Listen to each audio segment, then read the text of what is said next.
Niekto mi včera napísal, že sa mu veľmi nepáčia ponožky na mojom mikrofóne.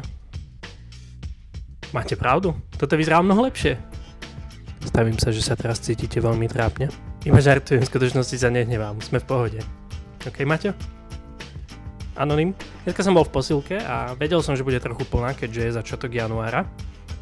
Ale ty kokos, prekvapivo to najviac zavážilo v šatniach. Docvičil som, zobral som si svoje veci zo skrinky, sadol som si na lavičku, prezliekol som sa, obúval som sa a potom sa pozriem hore, že som si niečo nezabudol v skrinke a predo mňou zrazu obrovská nahá riť.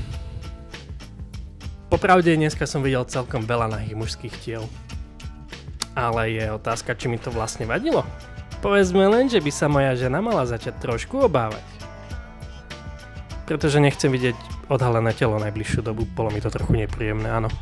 Občas za mnou prídu ľudia a pýtajú sa, či si ešte pamätám ten pen spin trick zo svojho videjka. Poviem vám len toľko, že odpoveď na túto otázku viem ja.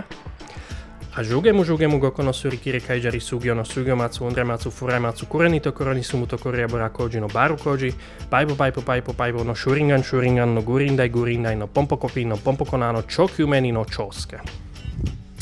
Tak, to by vás malo umočať na nejakú chvíľku. Tak a v rámci toho, aby som zase nenaťahoval tieto videjka a v rámci toho, že je veľa hodín, to dneska ukončím, lúčim sa s vami, vidíme sa zajtra.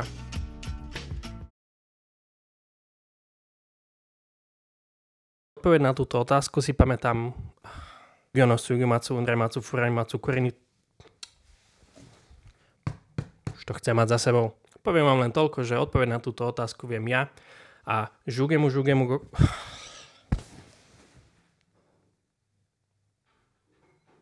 Ale ja chcem, aby to bolo dokonalé, takže ideme znovu. Poviem vám len toľko, že odpoveď na túto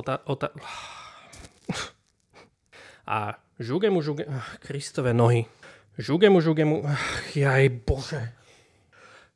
Občas za mnou ešte dojdú ľudia a pýtajú sa, či si pamätám ten pen... Čo není dobré. Občas za mnou ešte dojdú ľudia a pýtajú sa, čo sa pýtajú. Už neviem povedať ani toto, ja chcem povedať to celé meno. Naozaj to chcem spraviť dokonale do toho videjka. Oplatí sa mi to? Prečo to potrebujem spraviť? Žugemu... Som rovno vedel, že mi to odletí. Poviem vám len... Občas za mnou dojdú ľudia a pýtajú sa, či si pamätám ešte ten pen spin trick zo svojho videjka. Prečo som sa tým škrabal? Či si pamätám ten pen spin trick zo svojho videjka. Poviem vám... Asi kašlem na to. Asi sa musím zmieriť s tým, že mi to raz padlo počas toho. OK, nie, kašlem na to, je veľa hodín.